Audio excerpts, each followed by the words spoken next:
Ahoy! Season 8 is out and it's going differently from what I expected. So first of all, currently in-game, the season only has 61 days. We'll see if that actually holds true, or if that's a season pass bug. There are a lot more changes in this season than I expected, and we are getting some of the content earlier than expected. So let's talk about all the changes. The first event that we're getting is Capture the Flag, and that is this weekend already. I will not go into detail about this here because we've already talked about it in a previous video, as well as some other news or things coming this season. But in my opinion, this is definitely an event worth checking out. There will also be a new 3v3 arena map, more on that, and the new map for Capture the Flag in the next days. I've got something really cool to show you. And then probably later in the season, we'll also have Bare Bones Outpost Rush, which is leveling the playing field by removing perks and gear score. Everything is just on the same level. Of course, we're also getting the new Coral Divide map, which makes it kind of interesting we're getting Capture the Flag so early as well. But there are some changes to that. Gates now have separate interact points for builders that are limited to one repair or one person repairing at the time. Baroness score locking logs up to 1 minute for the winning team and up to 2 minutes and 30 seconds for the losing team, scaling how far they are behind. So this can really change dynamics for losing teams now, but it's a bit weaker for winning teams. Each player now starts with 50 Azoth to prepare before the battle begins, which I think is a very nice thing to have, so you don't have to look for any mobs first if you want to get any potions, any buffs, any foods. The time to set fuses for kegs is decreased. I think it was from 5 seconds to 2 seconds. It's mentioned again later in the patch notes. Bulwarks now require no resources to place. Players now respawn in waves. The invincibility timer is reduced to 10 seconds, but now starts when leaving the base instead of on spawn. And you can use the raid HUD now to see all of your teammates in OPR. There's an interesting change to the old OPR map too. In the Sol Outpost, there are now buildable and destructible platforms as an alternate way to breach the now fortified Sol Outpost. I'm hoping this is something they're basically testing for wars here. More siege attack playstyles would be so cool. PvP modes will now be on an hourly rotation. This excludes the Outpost Rush map at the beginning because the old one will not be in rotation initially. But it will be added back later this season, and then it swaps every hour. We're getting the seasonal hardcore server where after death a lot of things change. I'm not going to discuss this in detail here. Again, I've already talked about that, but it's coming later in the season anyways. It's not something we're seeing at the start. But keep in mind that these will likely be valuable because you can get tier 3 trophy crafting materials from this, which will be claimable on the character of your choice and not on the character on the seasonal server. It will also allow you to craft older artifacts. Season Pass has a couple nice skins, but what's also noteworthy here, it has the Barbershop token for the new Barbershop fairly deep into the Season Pass. And as you can see here, we have the Barbershop with the tokens being available for 10,000 marks of fortune. So significantly more expensive than transmog tokens, but obviously you can change your entire character's face, hair and everything appearance with that. Expeditions Unleashed will be putting some of the current existing bosses into the open world with some special rewards, upgraded gear. There are tons of new artifacts here. Again, I've already talked about those in detail, so I will probably link that somewhere here, the video about that. Not going to do that again. If you want to see them, you can also just pause right here. In combat adjustments, we have the new survival potion changes with 5 new potions. This was also something we already knew about. We have the burst regen potion that gives you a small burst of healing followed by regen afterwards, so kind of a mixed potion. We have the health shot potion, which gives you less healing but on a shorter cooldown. The shield potion, which gives you damage reduction for 3 hits taken, lasts until the timer runs out until the hits are taken. The Grid Potion, which grants the interruptible effect for the duration, and could be very interesting in combination with Grid Ward, which is seeing a nerf, and the Lifesteal Potion, which increases the power of all lifesteal effects for the duration. There are adjustments to target lock and aim assist, the most notable being that if someone passes through you, you lose the target lock on them.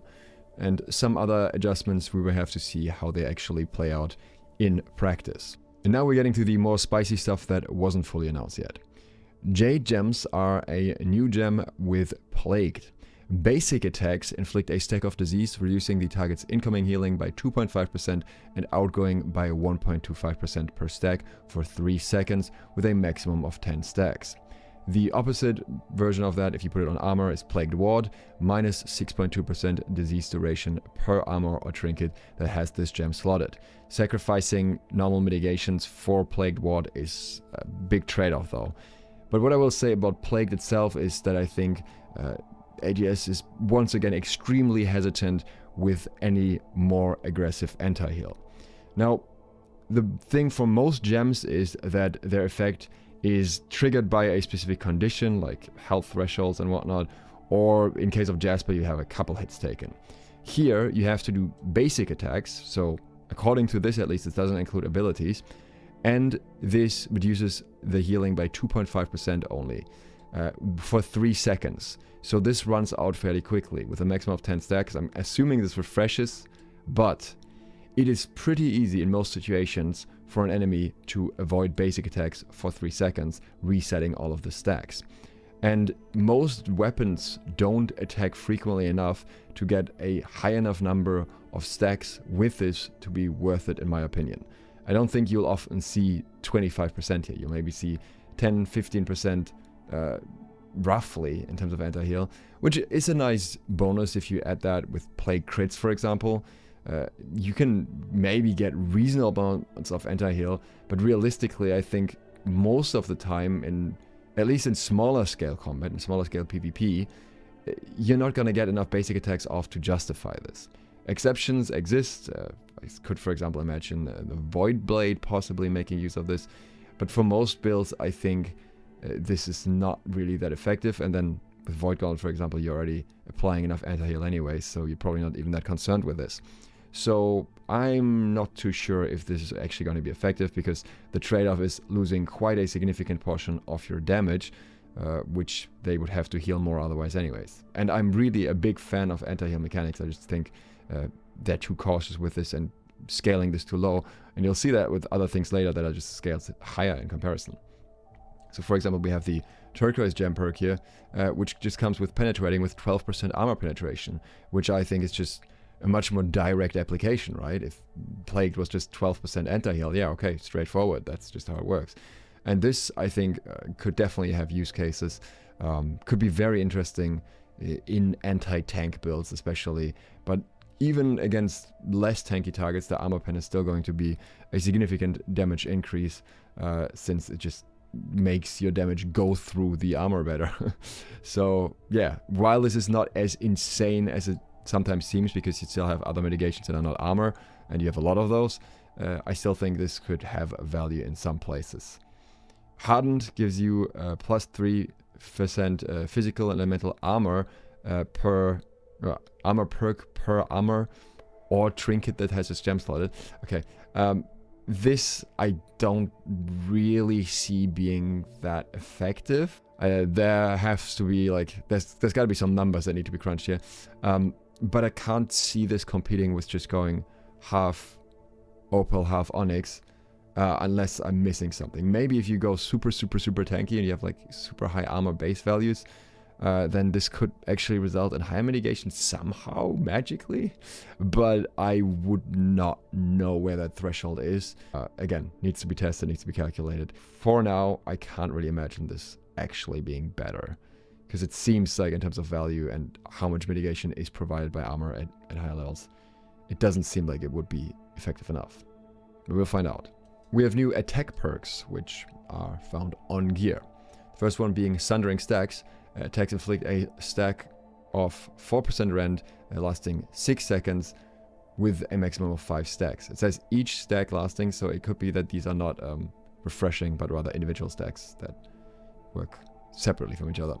Found on main hand weapons. Now, this, I think, is a very different value from the Plague we were just talking about, right? This is 4%, and this is 6-second duration, and this is half the stacks. And this is also attack inflicts that, not just basic attack. So this, I would imagine, would be much more effective in quite a few situations. I don't know where, like, if this is going to be just a PvE thing, and I could definitely see it being effective there, or if there's possible PvP applications as well. But I think this is an interesting perk, at least. I like this perk. Alternating enchantment, hitting with a basic attack will increase the base damage of the next ability hit within 5 seconds by 10%, and hitting with an ability will increase the base damage of the next basic attack within 5 seconds by 10%. Found on melee weapons. So it works best if you are switching between both. The first thing that comes to mind here is Spear, because you're already doing an ability and a basic attack in the same ability, basically. So just free amplifies there. And any weapon that kind of mixes things up, if you have like a headshot maybe that's like a bit more throwing build focused, you're gonna have those mix-ups. And I think, there could be quite a few that are working well with this. So I like this as something that is worth trying out. Doesn't sound completely OP. Doesn't say anything about a cooldown, so that's going to be interesting, because otherwise it could just consistently keep going, basically. But yeah, we'll find out. It's just very important to weave your basics and abilities in order to use this most effectively. Next, Vital Synergy. While health is below 50%, gain 20% stamina regen rate. While stamina is below 50%, incoming healing is increased by 20%. Found on chest pieces. This sounds insane to me. Particularly the second part here. Incoming healing increased by 20%. Your stamina is going to drop below 50% if you are in a group combat situation and you're in trouble, which is probably when you want to have healing, which is probably when your healer is more likely to heal you. So this just will happen a lot, and it's just a very nice boost to have in those situations. So much about that anti-heal gem. In comparison, this seems a lot more potent. So I could imagine this being very, very popular, especially in wars.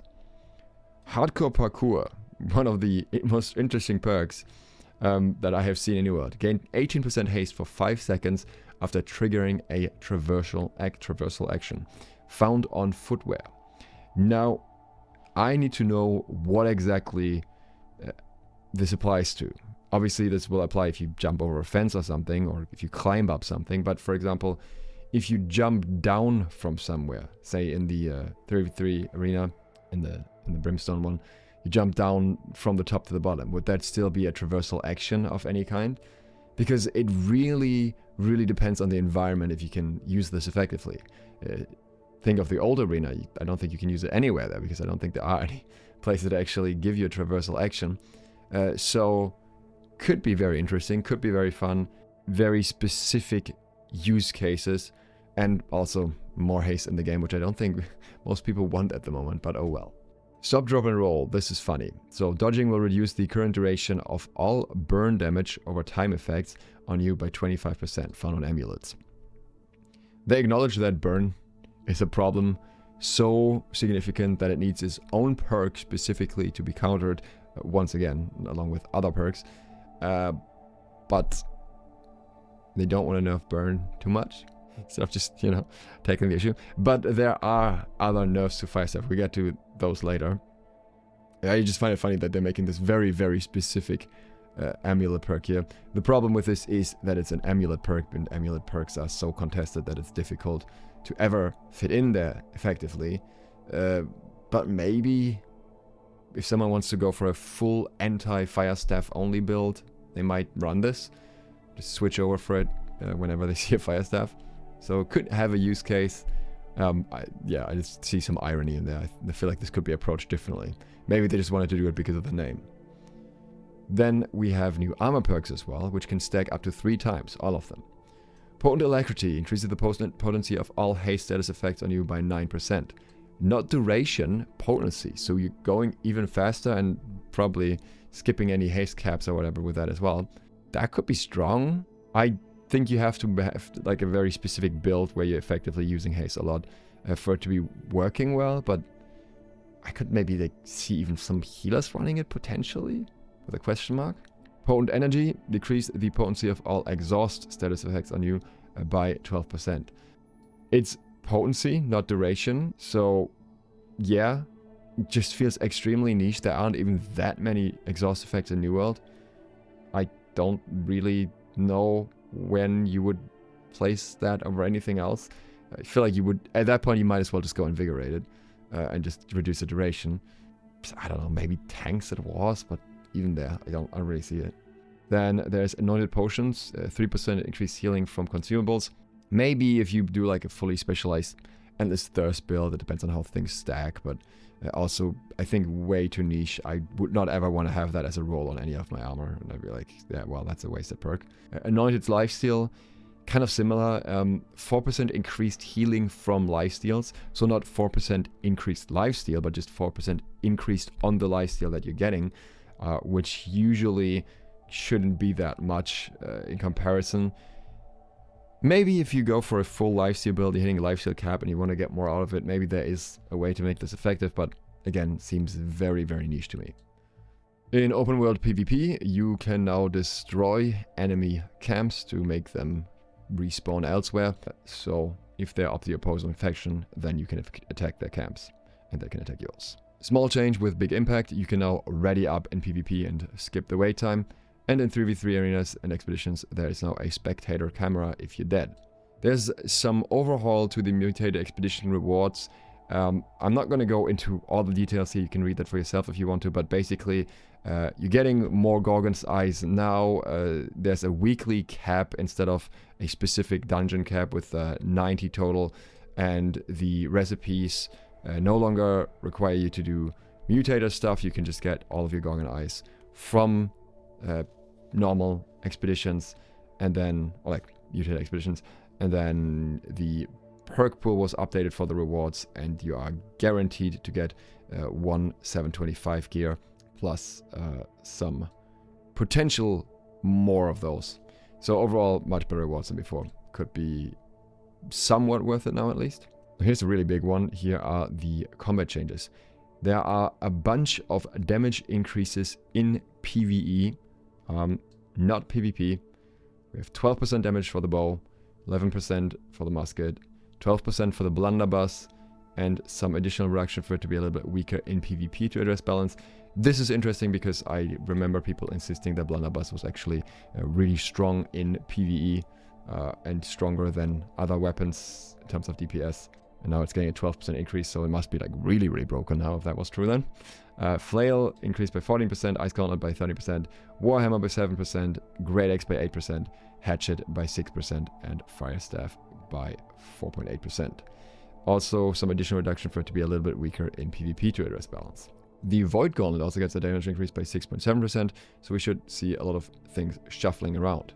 Along with that, the ranged fall-off has been adjusted, with the fall-off distance for the bow now starting at 30 meters instead of 40, and for the musket at 50 instead of 40. I don't know if this is only for PvP or also for PvE, because it's kind of listed under the PvE points, but it might not be because the other things here are not related to that, so yeah, not sure. They also reduced the max distance of the musket, optimal range passive to trigger at 40 meter instead of 50 meter, and increased the damage from 5 to 7.5%. They reduced the 100 con attribute bonus from 10 to 5%. And they updated the free-for-all PvP zone to no longer allow players to enter Death Door, which means kill crate will be different. And then there's a lot of fluff here. There are some gem changes. For the Malachite, the Cruel perk, damage against CC targets, it's increased from 12 to 14%, so a little bit of a buff. Onyx, the Brash perk, has the power increase from 18 to 20%, which in my opinion is still not enough because the threshold is a problem. It's only above 70%, whereas Emerald, I think it is below 50, which is a lot more in terms of range. The Moonstone, with its defensive part of it, if you're in armor, the Slash Ward, has been slightly reduced because Slash is an incredibly common damage type, so this is reduced by 0.25%. Really not a massive deal, especially when you keep in mind that Slash Ward also reduces bleed damage, which the other gems don't have any of those capabilities. So in my opinion, that kind of evens out, to be honest. They fixed an issue where shield perks could remain active without a compatible weapon equipped. Keenly Fortified had its power increased from 10 to 15% in duration from 3 to 5 seconds, and the cooldown reduced from 10 to 7 seconds, so you can probably keep a very consistent uptime, especially if you have some other duration increases going on and everything. So this should be very, very strong overall for builds that utilize it. Fractured Rend increased the power from 12% to 6% and the duration from 4 to 6%. I think with that block break mechanic, it's still way too niche and not useful enough. Transient Rend increased the max duration from 12% to 14%. I'm pretty sure this is meant to be seconds, because it says twice the base duration, which was 7 seconds, unless I'm completely misunderstanding this. And they reduced the cooldown from 12 seconds to 10 seconds, meaning you can now get 100% uptime if you have some debuff duration increases going. So it should be very nice for PvE to just have that more consistent. Grid Ward reduced the power from 3% to 2.6% per piece. I'm assuming that's likely because of the new potion. The info here is still kind of weird because Grid Potion on one hand says grid, but on the other hand says it's uninterruptible, which is not exactly the same effect. Disdain Infliction has its cooldown increased from 1 second to 1.5 seconds. Very strong perk, so somewhat understandable. Desperate Empower added the additional functionality that it grants up to 10% haste while exhausted. In my opinion, still not good enough. You just shouldn't exhaust yourself most of the time. All of the mortal perks can now roll on armor, and then in return they have reduced values. Could be interesting. Personally not a fan of mortal perks, but I could see some builds making use of that. Could also be interesting for PvE, possibly. They added the functionality that it grants a small amount of lifesteal and hits for mortal lifesteal, in addition to the health on kill functionality. I think maybe people might use it for that. Maybe they might put it on the armor for that, because just another way to add more lifesteal, I guess. The value of Vigor has been increased from 18% per stack to 23% per stack, so pretty much 4 pieces and you're good now. And that, I think, is one of the bigger fire stuff nerfs. Even though it doesn't affect everything in the fire stuff, there are going to be more things that play into this, so hold your breath here, but this one in particular I think is already a pretty strong start. Stamina Recovery reduced the stamina gain from a maximum of 60 to a maximum of 40. In combination with all the other nerfs that stamina recovery has gained over time, received over time, I think we might be at a point where stamina recovery is no longer a priority for most builds. It's interesting because it was so overpowered for so long. It had everything in terms of duration, amount, and all that. And it's just been like slowly fading out and getting more and more nerfs. And they finally realized apparently that it was just really, really, really good. But we're getting to the point where I would not really prioritize it anymore necessarily. A Distinct Infliction, while it got a nerf, also got a fix where the perk would sometimes not increase an applied dot's potency. Quite a few weapon mastery perks were changed. The Leeching Flurry perk was reduced from 33 on armor and 60% on weapon to 26% on armor and 45% on weapon. This was always insanely strong, so not really a surprise. Enfeebling Poison Shot had its weakened duration increased from 6 to 8 seconds. Enfeebling Skewer, on the other hand, had its duration reduced from 8 to 6 seconds. Seems a bit unfair just because one is ranged, but on the other hand, Enfeebling Skewer insanely strong. Leeching Cyclone, also insanely strong, reduced the max value on weapon from 65% to 58%, still insanely strong anyways. Lasting Rain of Arrow added additional functionality that increased the damage when further than 20 meters away, could be interesting. Deadly Flourish added additional functionality that will cause the next hit to be a guaranteed crit. Weird, because kind of irrelevant in any backstab scenario. Maybe something that's somehow useful in PvP, but then crit damage in PvP is also not what you want to bank on, so don't know what the idea behind that is. Voracious Blade reduced the lifesteal from 35% armor and 55% on weapon to 28% on armor and 44% of weapon. Quite a significant nerf, and also a warranted one, in my opinion. As I said, the fire staff is getting more nerfs.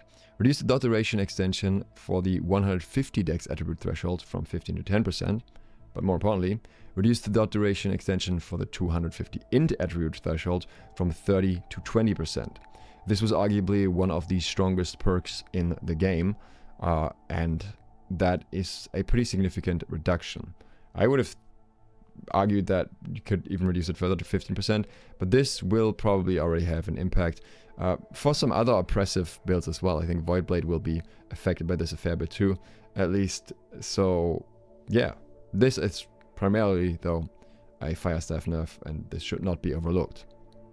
For illegal perk combos, we're seeing them mention the name illegal perk combos. I don't know if they used to do that, but either way, they are telling us that they don't want that to work the way it does right now, I guess.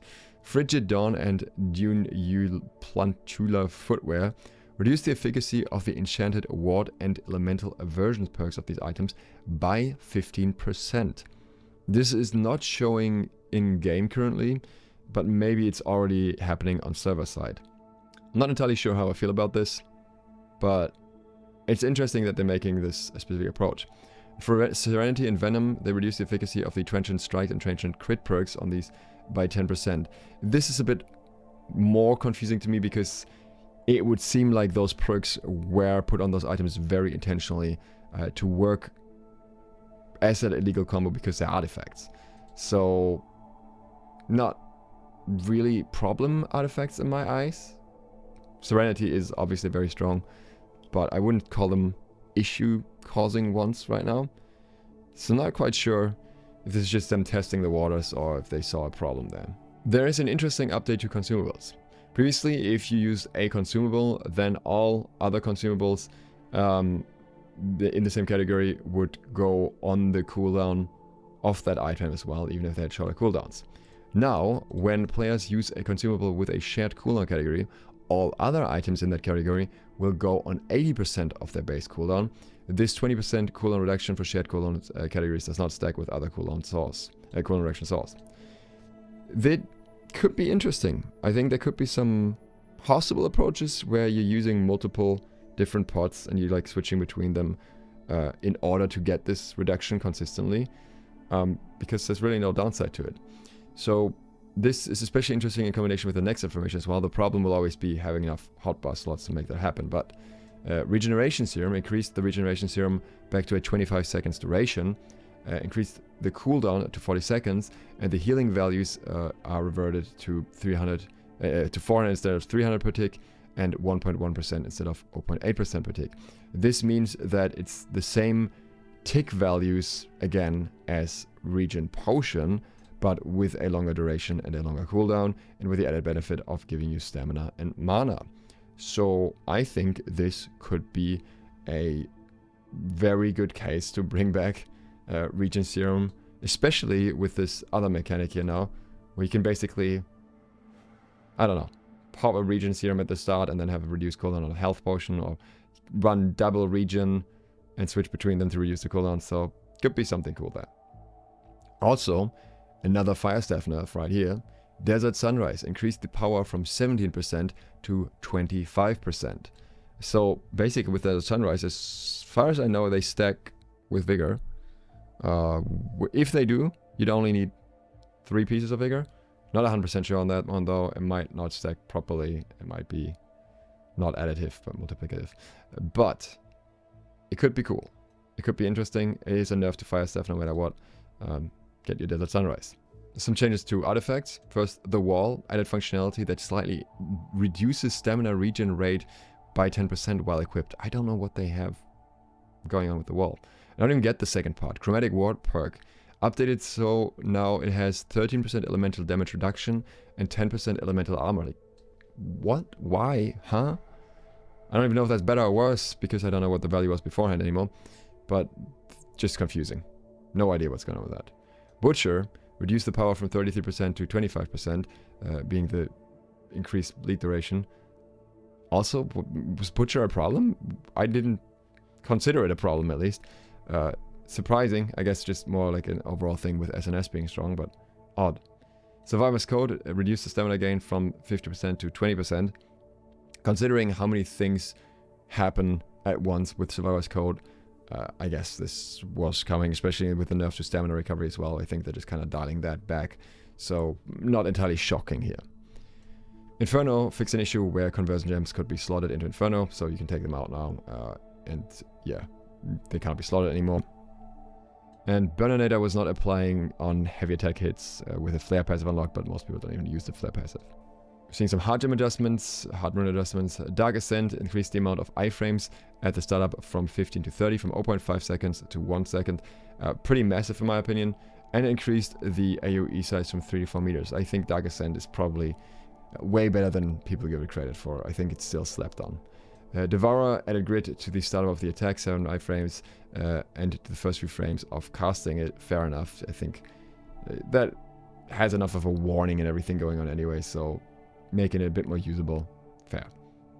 Primal Fury increased the base damage of the weapon by 15%, decreased the weaken inflicted on self from 20% to 15%, on the extending code perk, and decreased the armor reduction from 20% to 15% on the extending claws.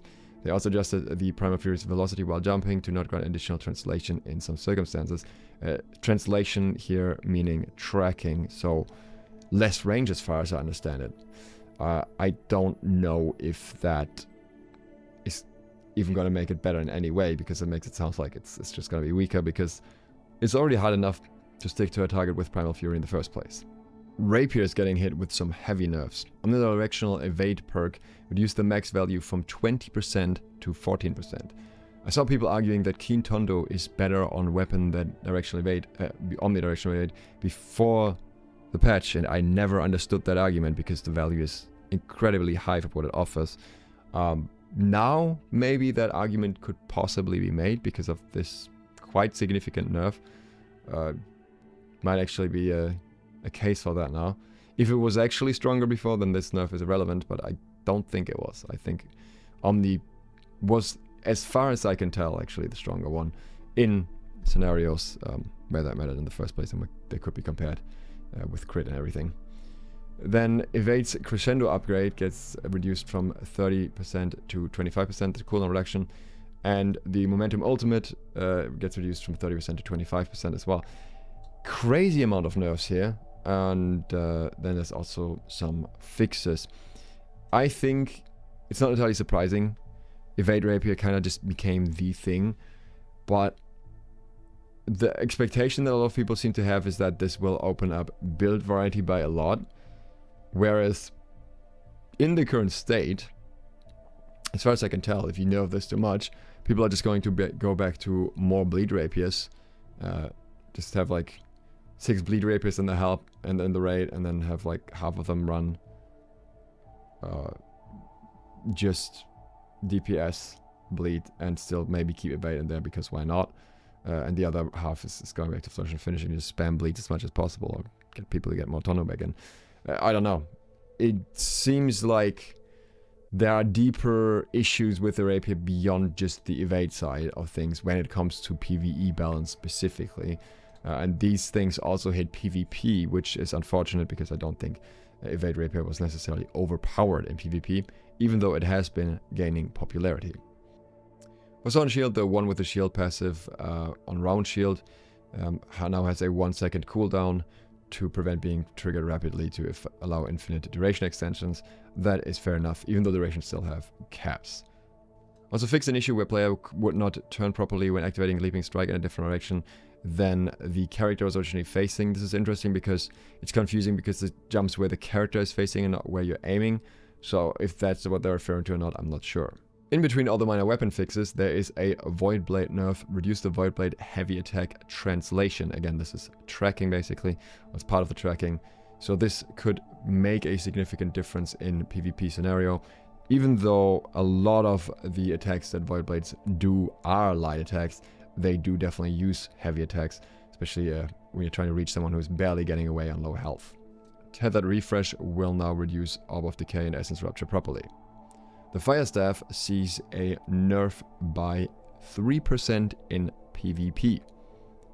This, again, is not really the biggest Fire Staff here. It's the variety of increases to dot duration, as well as the decrease to dot duration increases in the entry. So Fire Staff is getting hit like well beyond the 3%, and I'm assuming that it is only 3% here because they want to see the impact of the dot duration changes. As I mentioned earlier, there are some more details about the outpost changes. Again, here the OPR kegs duration from 5 to 2 seconds. One thing that I think is not mentioned in the other one is updated OPR repeater turrets to allow them to be able to rotate beyond 180 degrees. I think this could be very interesting and make them a lot more impactful in OPR, which I would enjoy. Also, the Summoned Brood no longer regenerates health when retreating from combat, which I think is for the best. Skipping ahead a bit to the perk availability updates, all weapon skill perks are now also possible to roll on loot items from all locations. I guess this means weapon skill perks as an ability perks on weapons. Other than that, I'm not sure what it might be. And they added the new perks as possible rolls for all items. Their perk items have also been added to armoring, weaponsmithing, and jewel crafting aptitude boxes, so these could be quite valuable for some of the new perks. Enchanted Ward, Health, and Hardcore Parkour have been added as possible roles for the event items from Nightvale Hallow, Summer Medley Fair, Springtide Bloom, and Winter Convergence. These include items crafted from patterns that can be earned in those events, so actually adding some more value to some of these patterns. Some of them will still have not necessarily the greatest perks otherwise. And here's a list of a bunch of perks that have been removed from the perk buckets related to the Hive of Gorgons and Sandworm. Very important, the faction shop is getting a refresh, added Gorgonite Inductor to the faction shop, which will make a lot of people very happy, and updated the cost of many items, and in most cases reduced the total cost of the items, because a lot of them were just ridiculously expensive, because the prices were based on the old economy and not the one where gold is worth a lot more. Some fishing items now salvage into tier or Arcana ingredients for tier 5, being Cod Eye, Starfish, and Mad Tom Toxins. Damage numbers should now once again appear by the player when floating damage numbers are disabled. Took them long enough. There is a very important tech change. DirectX 12 is now the default renderer for PC. If you were previously unable to run DirectX 12, they've added support for a larger set of older graphics, which are now considered compatible with DirectX 12, which includes, for example, the GeForce GTX 1000 series, which is quite massive. So if you have an older system, then maybe worth checking. For me, it is now enabled, and for me, I think, as far as I can tell so far, it actually provides a performance boost. It's not always giving that to everyone in every situation, but you can also still run the legacy version. It offers that when you launch the game, or you can put it in the launch commands. There are also some additional features such as DLSS 4, DLSS frame gen, and reflect low latency. Some of them have specific requirements. I would argue that all of this upscaling fluff isn't that great for most players in a multiplayer game with a high amount of player movement. I wouldn't want that personally.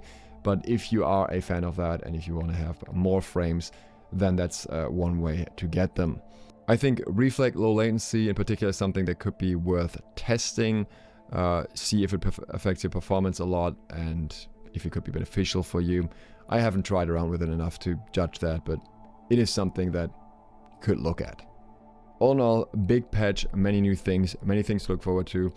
Some changes that I like, some changes that I dislike, but I think there's some content going on here for a bit, which is nice. And then the concern will be later in the season when they run out of timed event things, what will happen then, if it's actually 61 days or if it's longer, and what the plan after that is. And in the meantime, I'll probably be playing June, because that's what I've been doing for the last entire week. If you're interested in more June or in more New World, then consider subscribing and clicking the bell. June video will probably be coming out tomorrow, as well as some more New World stuff with the new maps. And if you'd like to support me further, you can do so on Patreon. Thanks to all of my patrons who already do exactly that, and thank you for watching. Duke Sloth, out.